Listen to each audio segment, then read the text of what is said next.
Hello dear learners, welcome to the second edition of our online classes.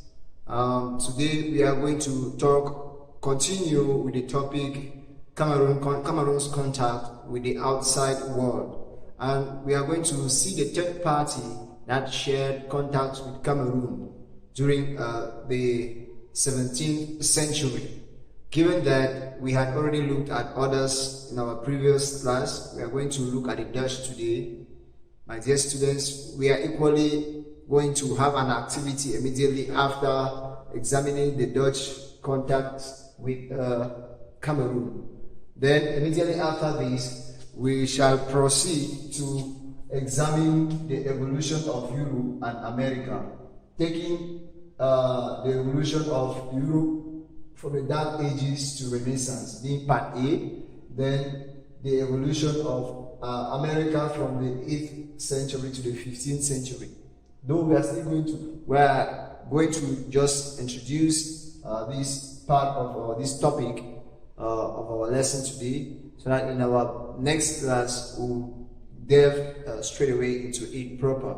So we're going to start with this. So my dear students, at the end of this lesson, we are expected to examine Cameroon's contact with the Dutch and equally be able to talk on the Renaissance, the evolution of Europe and America, where we are going to be seeing the reawakening or the rebirth of learning, not equally known as the Renaissance. So my dear students, before we begin, let us remind ourselves on what we did in our previous lesson. We had to examine Cameroon's contact, first of all, with the Carthaginians, where a guy known as Hanno had to discover the riches of Mount Faku and named it the Chariots of the Gods. Then we proceeded by looking at the Portuguese contact with Cameroon at the Vori estuaries, where Fernando Po and his delegation had to discover the riches of River Vori, which was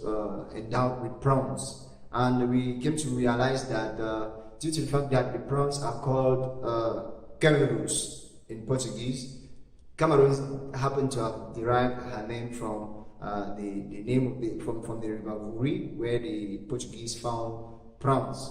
So they had to give it a name, Rio dos Cameroons, meaning River of Prawns. Today, my dear learners, we are going to look at how the Dutch, the Dutch is someone from Holland, how the Dutch how the Dutch had contacts with Cameroon, what they shared with Cameroon, what they were able to do with the Cameroonians, and when did this take place. There we go. The Dutch were the third group of people to arrive the coast of Cameroon. They arrived in the 17th century. They displaced the Portuguese and established their trading stations along the coast. Yes, the Dutch, given that the Carthaginians arrived in the 5th century, the Portuguese in the 15th century, the Dutch came in the 17th century, and they settled along the coast and established trading stations along the coast of Cameroon. It should be worthy of note that the Dutch they did not stay in Cameroon for a long period of time. Why? They did not monopolize trade in the coast for long, as they were later joined by the French, British, Swedish, and the Danish traders. Yes, my dear students, it would be worthy of note that the Dutch did not stay for a long period in Cameroon they did not monopolize trade along the coast of Cameroon, because they were later on joined by these competitive traders from Britain, from France, from the Danish land, and equally from Sweden. So my dear students, that was that about Cameroon's contact with the outside world. And immediately after this, there is an activity for you people to carry out, so as to evaluate your knowledge on Cameroon's contact with the outside world. We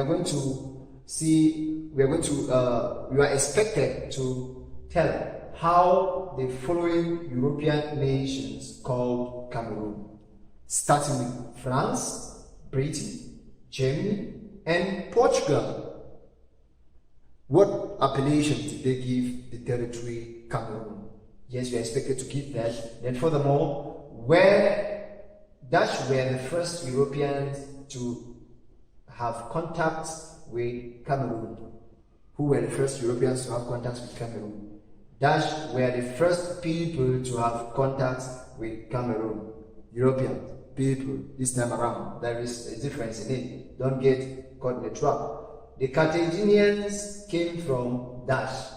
So that is, in a nutshell, a small activity that you are supposed to do immediately after digesting the knowledge of Cameroon's contact with the outside world. We are going to look at the new topic today, the evolution of Europe and America. We are going to subdivide this topic into two. The first one, part A, being the evolution of Europe from Dark Ages to Renaissance. Then the second part, which is part B, the evolution of America from the 8th century to the 15th century. Okay, we are going to proceed with the introduction. From the period of nearly 1,000 years, starting from the second half of the 5th century, progress was slow in Europe because of the destruction of the southern part of Europe by invaders from outside the Roman Empire. The southern part of Europe was destroyed by invaders. An invader is someone who surprisingly enters into a territory which is not his, with the intention of causing harm and capturing the people. So invaders happen to have invaded the southern part of Europe, and given that the Europeans in the southern part saw no progress at all, given that the invaders stormed this area in the 5th century and distorted the activities of the southern Europeans.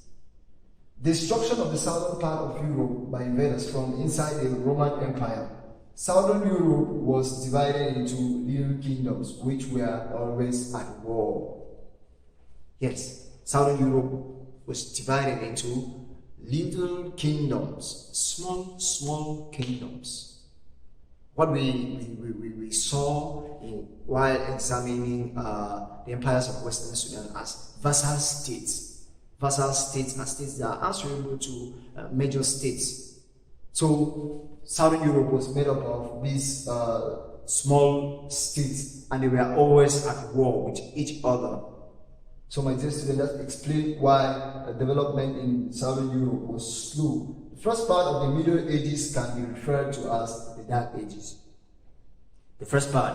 Why should we refer to the first part of the Middle Ages as the Dark Ages? It should be referred to as the Dark Ages because there were no major discoveries. Every activity in Southern Europe was being perturbed by invaders, and equally by intra-state conflicts that existed among these small states that were always at war. So, my dear students, the first part of the Middle Ages was referred to as the Dark Ages. There were no major discoveries during this part of the Middle Ages. We will proceed by looking at this other second half of the Middle Ages, where people develop a spirit of questioning old beliefs. People develop a spirit of questioning old beliefs.